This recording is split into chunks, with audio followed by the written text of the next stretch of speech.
Kilala sa buong kolonya bilang masipag, maingat, at palaging naghahanda para sa kinabukasan.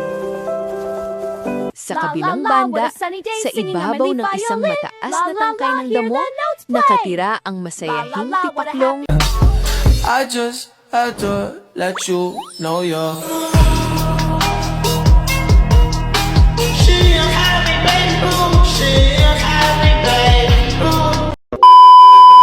Kamusta ba lahat ng kamusta?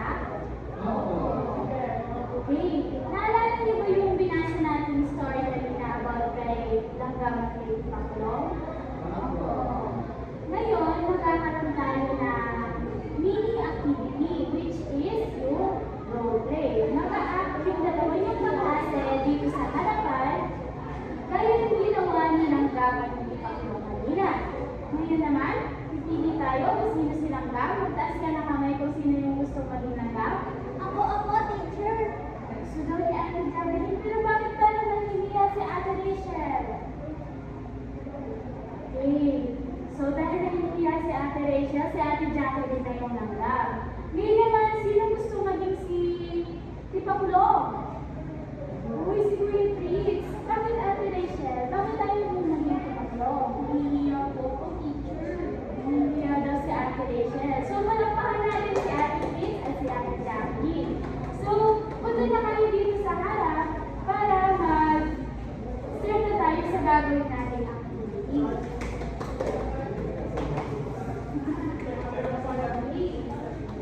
Okay, so mag-start na tayo.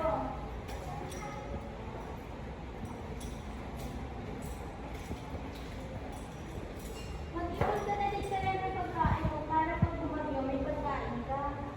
Matagal na naman ang bagyo, tsaka na lang ako maglilipan, tsaka tiyari ko maglaro. Tara naman na maglaro dito, mas masaya pa to kasi dito.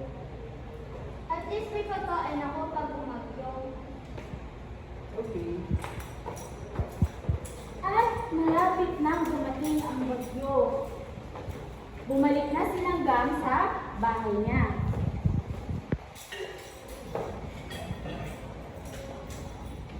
Umuulan na ng malakas.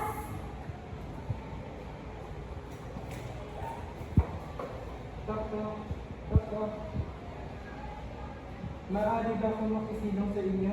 Ginigilan lang kasi ako at nagugutom. Ayan kasi, sayo ka kasi ng sayo nung hindi pa umuulan. Halika na nga, pumasok ka na. Eto, pagkain. Kumain ka muna.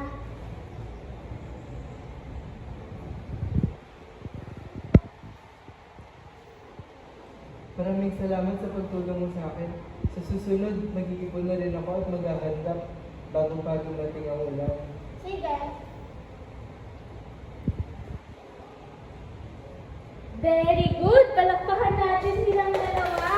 Napakagaling naman nilang mag-act.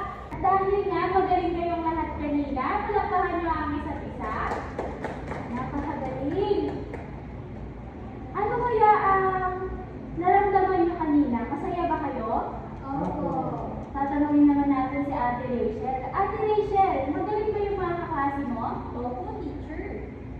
Ano kaya ang natutunan ni Ate Rachel? Teacher, natutunan ko po na dapat maging masikap tayo at masipag. Huwag po natin sasayangin ang oras natin sa mga walang kwentang bagay. Para po sa susunod na araw, hindi po tayo magugutom at nagtitipaklong. Tama, napakagaling ni Ate Rachel. Palakpakan nga natin siya. Tama yung ginawa mo. At dahil dyan, isa pa ang malakas sa palakpak kasama ng malakas